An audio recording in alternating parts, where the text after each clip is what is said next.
Muy buenas tardes, don Cristian. Eh, Bien, voy a comenzar con el primer video explicativo, ¿cierto? De la primera pregunta de la evaluación número 1 de cálculo 2. Eh, y vamos a comenzar explicando la teoría, ¿cierto? El significado teórico del gradiente, ¿ya? Yo para cada presentación quise bajar una definición más exacta. Después de esto voy a explicar con mis palabras, ¿cierto? A lo que yo entiendo de cada ejercicio y obviamente igual se adjuntará al informe que corresponde con los ejercicios que en este caso se van a desarrollar por cada ítem. ¿Ya? Así que vamos a comenzar con el gradiente y el significado generalizado del gradiente es el siguiente.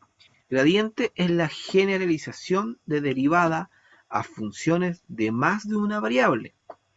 Es útil, obviamente, en física e en ingeniería, también lo que es la derivada direccional con la que el gradiente está relacionada. ¿Ya? Para facilitar la comprensión de ambos campos, nos ocupamos en ellos aquí pensando principalmente en sus aplicaciones. ¿Ya?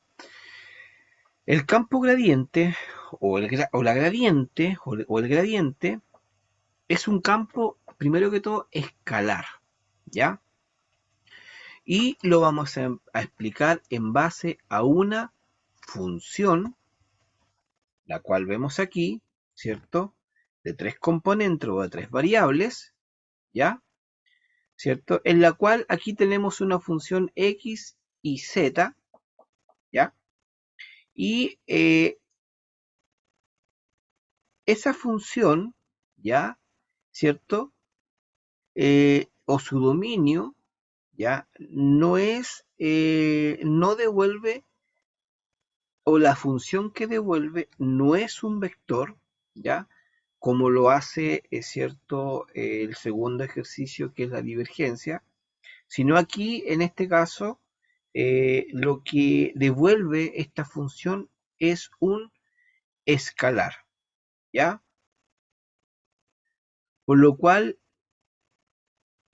el recorrido de la función es cero, como aquí se puede también ver y se puede, en este caso, validar. Voy a colocar un puntero, sí, aquí sí.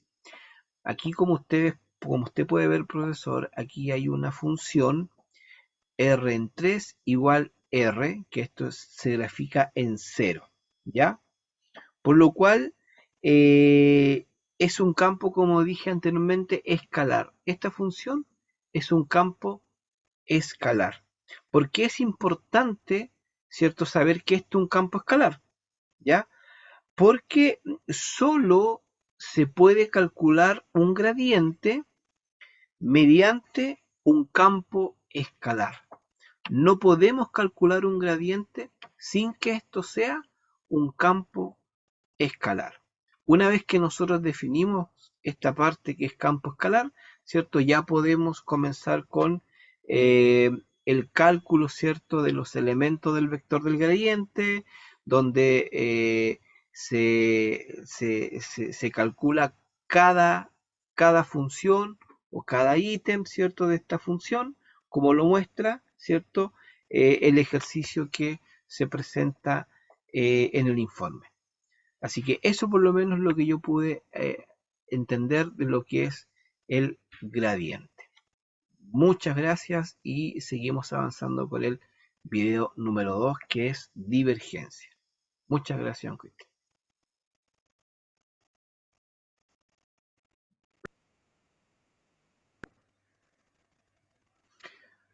Buenas noches, don Cristian. Bien, voy a seguir con el segundo ejercicio, ¿cierto? Eh, que habla, ¿cierto?, de explicar el significado teórico de la divergencia, ¿ya?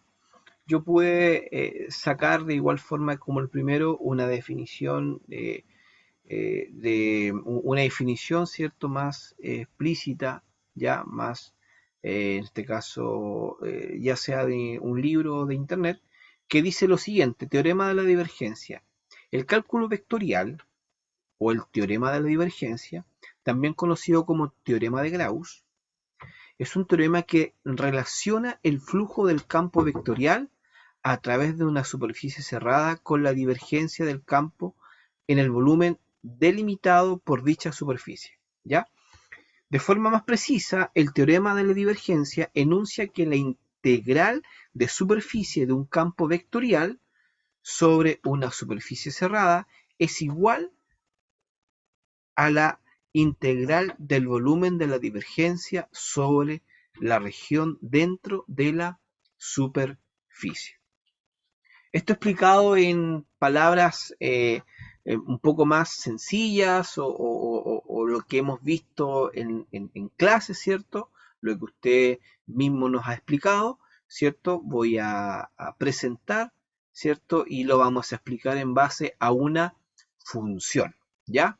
Significado teórico de la divergencia, ¿ya?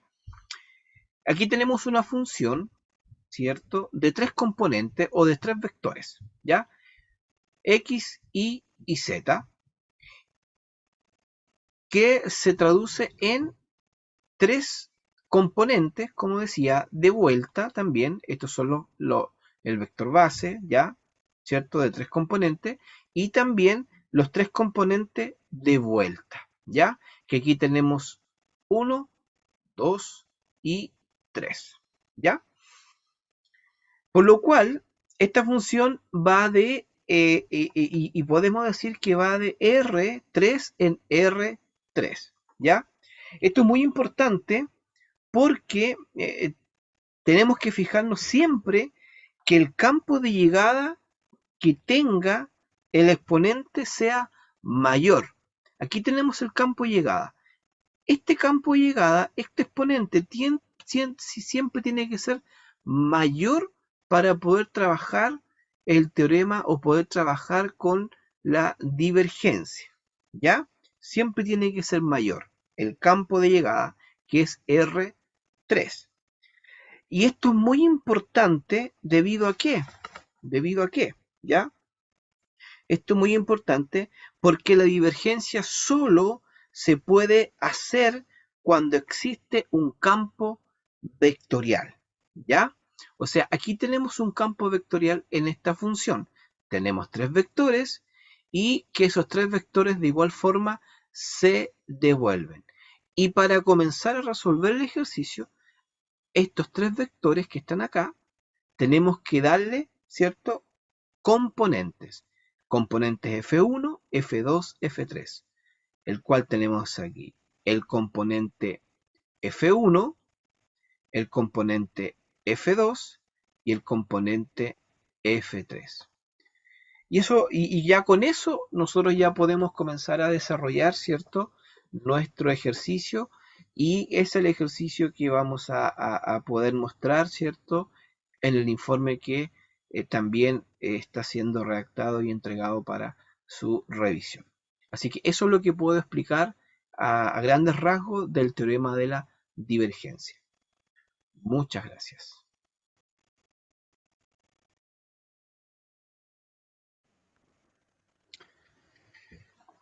Don Cristian, buenas noches.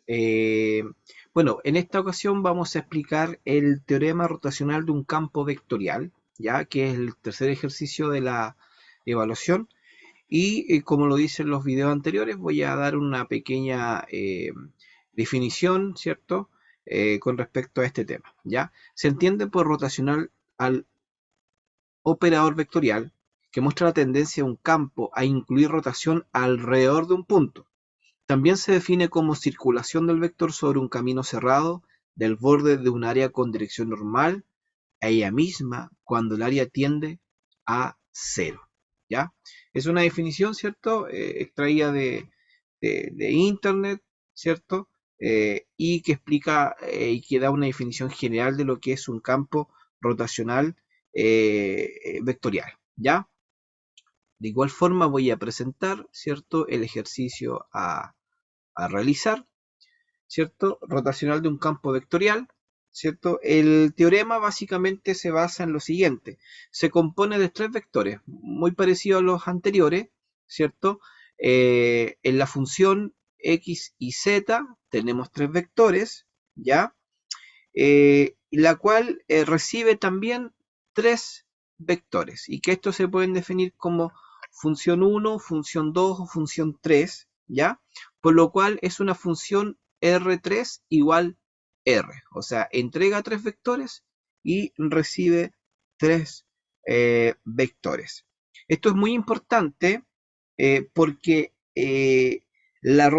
porque el campo rotacional ya solamente se puede aplicar a funciones vectoriales, ya no puede ser aplicado a otros tipos de funciones, solamente a funciones vectoriales, ya que reciben o devuelven al mismo tiempo un vector, ¿cierto? La explicación de este problema está en el informe, como ya se lo he comentado en lo otros, pero esto sería como a grandes rasgos, ¿cierto?